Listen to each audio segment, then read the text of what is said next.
نیک سیرت لوہار۔ عبداللہ طاہر جب خراسان کے گورنر تھے اور نیشاپور اس کا دارالحکومت تھا تو ایک لوہار شہر ہرات سے نیشاپور گیا اور چند دنوں تک وہاں کاروبار کیا، پھر اپنے اہل و عیال سے ملاقات کے لیے وطن لوٹنے کا ارادہ کیا اور رات کے پچھلے پہر سفر کرنا شروع کر دیا۔ انہی دنوں عبد اللہ طاہر نے سپاہیوں کو حکم دے رکھا تھا کہ وہ شہر کے راستوں کو محفوظ بنائیں تاکہ کسی مسافر کو کوئی خطرہ لاحق نہ ہو۔ اتفاق ایسا ہوا کہ سپاہیوں نے اسی رات چند چوروں کو گرفتار کیا اور امیر خراسان عبداللہ طاہر کو اس کی خبر بھی پہنچا دی، لیکن اچانک ان میں سے ایک چور بھاگ گیا۔ اب یہ گھبرائے، اگر امیر کو معلوم ہو گیا کہ ایک چور بھاگ گیا ہے تو وہ ہمیں سزا دے گا۔ اتنے میں انہیں سفر کرتا ہوا یہ لوہار نظر یا انہوں نے اپنی جان بچانے کی خاطر اس بے گناہ شخص کو فوراً گرفتار کر لیا اور باقی چوروں کے ساتھ اسے بھی امیر کے سامنے پیش کر دیا۔ امیر خراسان نے سمجھا کہ یہ سب چوری کرتے ہوئے پکڑے گئے ہیں، اس لیے مزید کسی تفتیش و تحقیق کے بغیر سب کو قید کرنے کا حکم دے دیا۔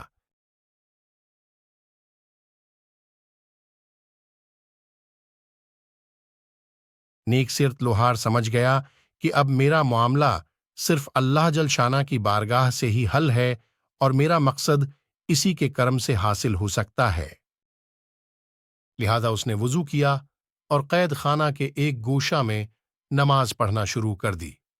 ہر 2 رکعت کے بعد سر سجدہ میں رکھ کر اللہ تعالی کی بارگاہ میں رقت انگیز دعائیں اور دل سوز مناجات شروع کر دیتا اور کہتا: اے میرے مالک، تو اچھی طرح جانتا ہے میں بے قصور ہوں۔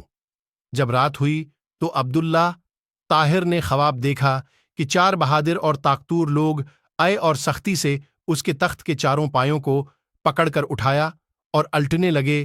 اتنے میں اس کی نیند ٹوٹ گئی۔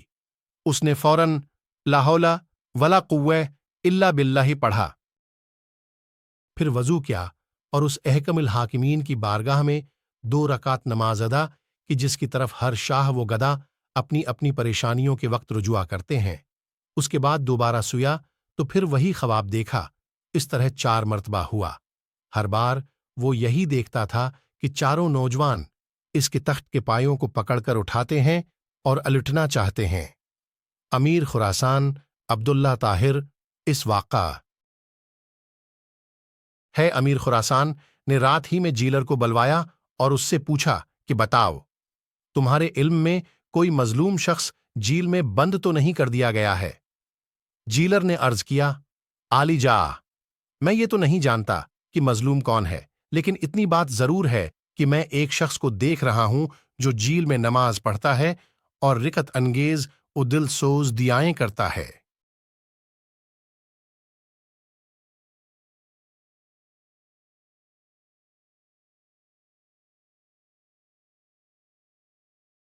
امیر نے حکم دیا اسے فوراً حاضر کیا جائے۔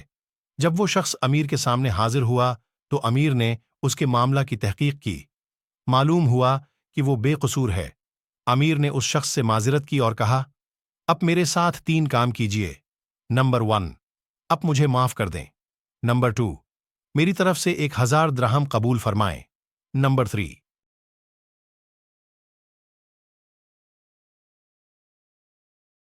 جب بھی آپ کو کسی قسم کی پریشانی درپیش ہو تو میرے پاس تشریف لائیں تاکہ میں آپ کی مدد کر سکوں۔ نیک سیرت لوہار نے کہا: آپ نے جو یہ فرمایا ہے کہ میں آپ کو معاف کر دوں تو میں نے آپ کو معاف کر دیا، اور آپ نے جو یہ فرمایا کہ 1000 درہم قبول کر لوں تو وہ بھی میں نے قبول کیا۔ لیکن آپ نے جو یہ کہا ہے کہ جب مجھے کوئی مشکل درپیش ہو تو میں جب بھی آپ کو کسی قسم کی پریشانی درپیش ہو تو میرے پاس تشریف لائیں تاکہ میں آپ کی مدد کر سکوں۔ نیک سیرت لوہار نے کہا: آپ نے جو یہ فرمایا ہے کہ میں آپ کو معاف کر دوں تو میں نے آپ کو معاف کر دیا، اور آپ نے جو یہ فرمایا کہ 1000 درہم قبول کر لوں تو وہ بھی میں نے قبول کیا۔ لیکن آپ نے جو یہ کہا ہے کہ جب مجھے کوئی مشکل درپیش ہو تو میں آپ کے پاس یہ مجھ سے نہیں ہو سکتا۔ امیر نے پوچھا، یہ کیوں نہیں ہو سکتا؟ تو اس شخص نے جواب دیا کہ وہ خالق، وہ مالک جل جلالہ جو مجھ جیسے فقیر کے لیے اب جیسے بادشاہ کا تخت ایک رات میں 4 مرتبہ اوندھا کر سکتا ہے، تو اس کو چھوڑ دینا اور اپنی ضرورت کسی دوسرے کے پاس لے جانا اصول بندگی کے خلاف ہے۔ میرا وہ کون سا کام ہے جو نماز پڑھنے سے پورا نہیں ہو جاتا کہ میں اسے غیر کے پاس لے جاؤں؟ یعنی جب میرا سارا کام نماز کی برکت سے پورا ہو جاتا ہے تو مجھے کسی اور کے پاس جانے کی کیا ضرورت ہے؟ توجہ فرمائیے۔